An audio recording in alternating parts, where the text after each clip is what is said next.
Hey everyone, in today's video we are going to find out if we can create a versatile 12 color palette using only Series 1 Daniel Smith watercolor paint. The label on a watercolor tube will often tell you the series of the color. Series is basically the price range. So for example, with Daniel Smith Series 1, this is actually the lower price range. And they have Series 1 all the way up to Series 5.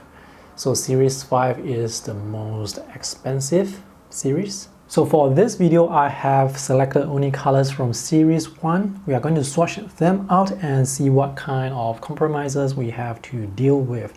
So I have 3 yellows, 2 reds, 2 greens, 2 earth tones, and 3 blues. The colors that I have chosen are based on the split primary concept, so as much as possible I will pick a warm and cool version of each primary color. So here I have actually lemon yellow. I actually wanted to pick Hansa Yellow Light PY3, but I did some research and it seems like PY3 is not totally light fast, so I went ahead with lemon yellow instead, PY175. This is the cool yellow that I've been using for the longest time. Lemon yellow is a very transparent, intense yellow. And for the warm yellow, I have picked Hansa Yellow Deep. I'm not sure why the ink is not totally dry yet. Anyway, the alternative to Hansa Yellow Deep is New Gamboge. So this is sort of like an orange color. This definitely looks like an orange, and if you take a look at the color on the label, it's nowhere near the actual color. The alternative is New Gamboge. I will swatch it out here. Oops, too much paint there. New Gamboge actually looks a bit warmer. Next we have Yellow Ochre. I usually include a neutralized yellow in my palette. So most of the time it's actually some sort of sienna, either raw sienna or Monte Amiata natural sienna. Let me swatch out some alternatives. So this is raw sienna. Raw sienna is PBR7, and this is transparent yellow oxide, PY42. PY43 is yellow ochre, and this is Monte Amiata natural sienna, one of my favorite siennas, PBR7. For the reds, we have permanent red. Now Daniel Smith has a lot of red in their selection, but many of them are actually from Series 2 or the more expensive series. And unfortunately for permanent red PR170, this is, well, despite the name saying that it's permanent, it's actually not permanent, so the light fast quality is not excellent. But we don't have a lot of options to go with, so that's why I've included this here. Next we have Deep Scarlet PY175. Now as much as possible, most of the colors that I've chosen, they are transparent. Many of the Pyro and the Quinacridone colors, they are actually from Series 2 and Series 3, so they are more expensive. Deep Scarlet, this is from Series 1. Deep Scarlet looks like a warm red to me, relatively speaking, compared to permanent red, which is on the left. For the green, I'm using Hooker's Green, which is made up of PG36, PY3, and PO48, instead of the usual sap green, because sap green is from Series 2. And Hooker's Green, the light fast is considered to be good, but not excellent. I do not have all the greens from Daniel Smith, so obviously I cannot test out all the alternatives for you. One alternative is Undersea Green, which is this muted green. This is also from Series 1, and it's very light fast, but it's a muted green. The next green I have is Phthalo Green, blue shade, PG7. Some people don't like phthalo colors because they are too intense. You will always need to neutralize them before using. You cannot just use them straight from the tube onto the paper. The colors are too, sometimes a bit unnatural. So this is also from series 1. Next we have another phthalo. This is phthalo blue green shade. So earlier on that was phthalo green blue shade. This is PB15-3. This is a very intense blue and it's highly tinting, which means you just need a tiny bit of paint and you can go a very long way. French Ultramarine is from series 2, so the only other Ultramarine is Ultramarine Blue. This is also PB29, just like French Ultramarine. This is series 1. So this is very transparent and this is a granulating color. My palette usually has 3 blues: Phthalo Blue, French Ultramarine, and Cerulean Blue Chromium, but Cerulean Blue Chromium is actually from series 2, so the alternative to that is Manganese Blue Hue, but the light fast quality here, it's not excellent, it's just good. So this is a pretty nice blue. This is a very transparent color and it looks like it granulates, and the pigment is a variation of PB15. For the earth colors, of course, you have to include burnt sienna. This is such a classic color. This is PBR7. This is very transparent and it's granulating, and just like many of the earth colors, this is extremely light fast. One alternative for burnt sienna is transparent red oxide, PR101. This is a bit more reddish, as the name suggests. Next, I would like to include another earth tone as well. This is burnt umber.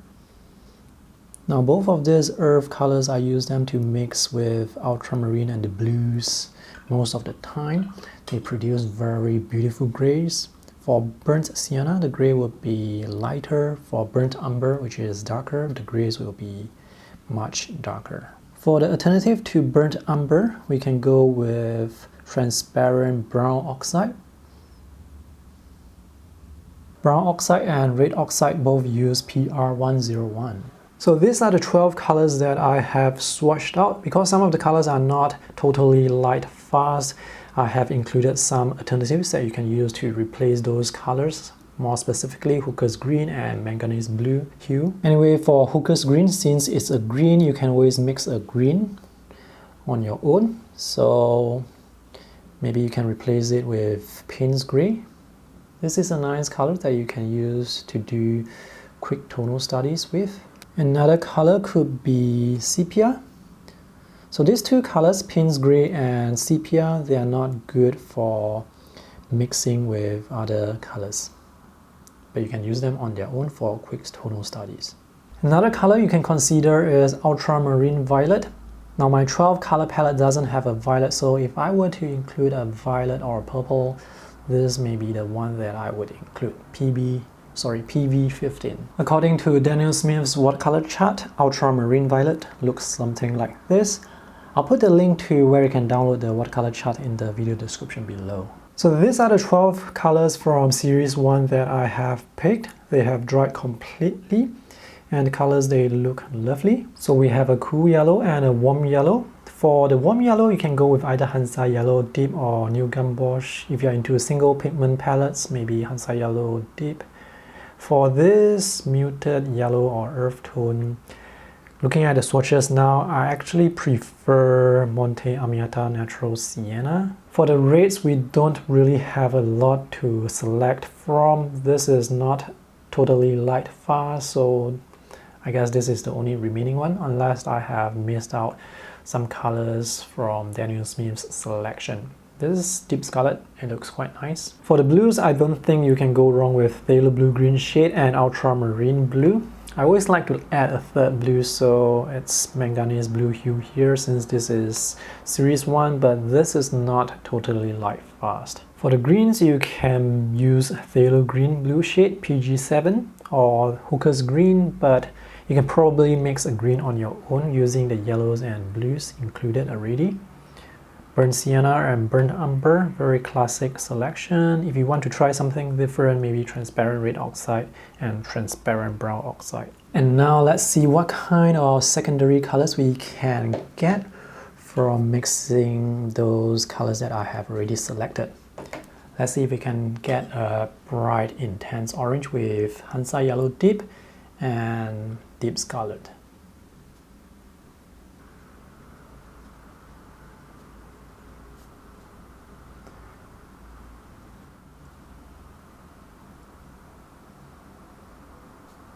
We'll take a look at that mix when it's dry.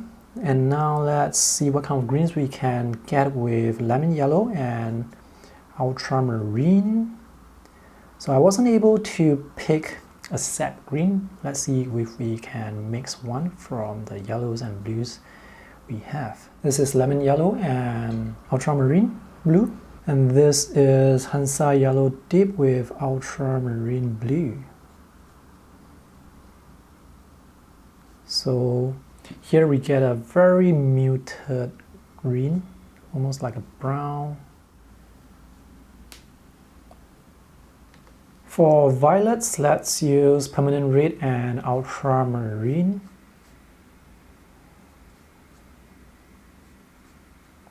Alright, I think we can get a pretty nice purple.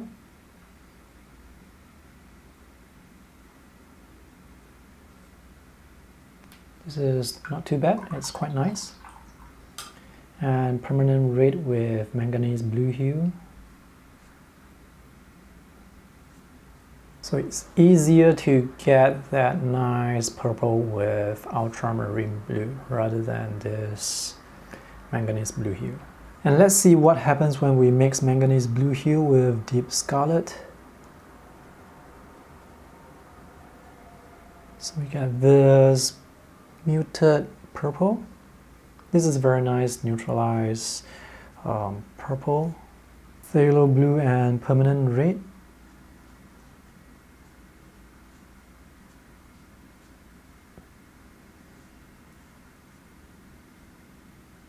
For bright yellow green, we can use lemon yellow and phthalo blue. So this almost looks like a phthalo green. Let's have more yellow.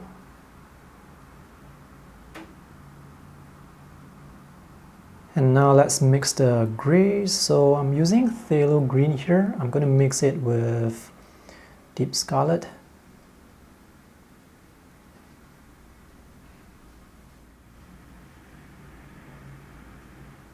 This is quite dark. Phthalo green and permanent red.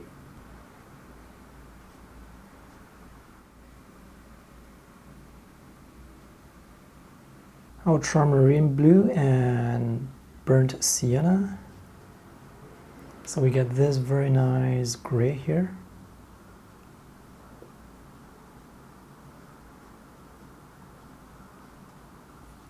Ultramarine blue and burnt umber.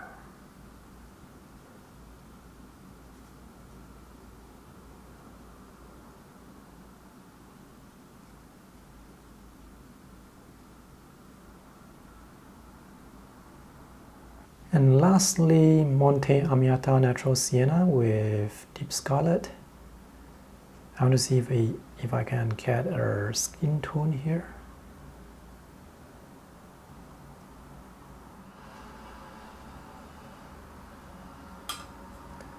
And the sienna with plum red right at the top. So these are the possible mixes from the 12 color selection. With the warm yellow, with Hansa Yellow Deep and Deep Scarlet, we can get a pretty vibrant orange. For skin tones, you can use yellow ochre or the sienna alternatives and mix it with either reds, permanent red or deep scarlet for those skin tones. For purple, the best option would be permanent red with ultramarine blue. This is manganese blue hue with permanent red. So I probably have too much red here. But anyway, we are not really able to get that vibrant purple with these two colors. Manganese blue hue and deep scarlet gives us this neutralize this nice neutralized color, and this is Phthalo blue and permanent red.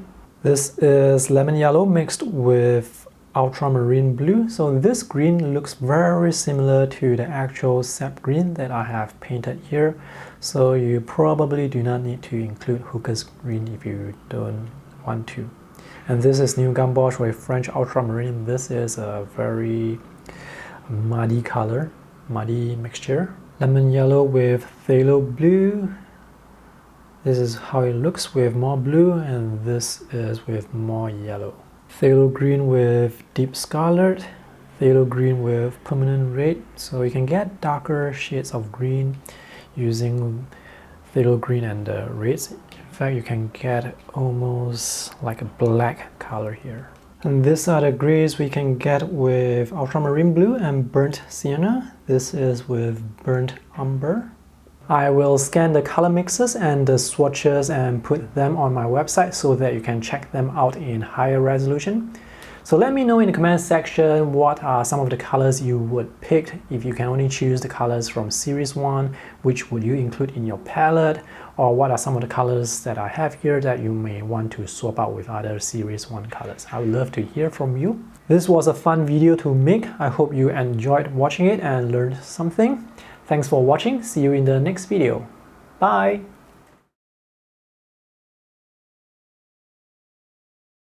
Oh hey, you're still watching. So I just want to let you know that I am selling off some of my excess watercolor paint to make space to get more colors to test and also to make more YouTube videos like the one you're watching right now. So if you want to help me out, you can check out the list of colors that I have available for sale through the link in the video description below.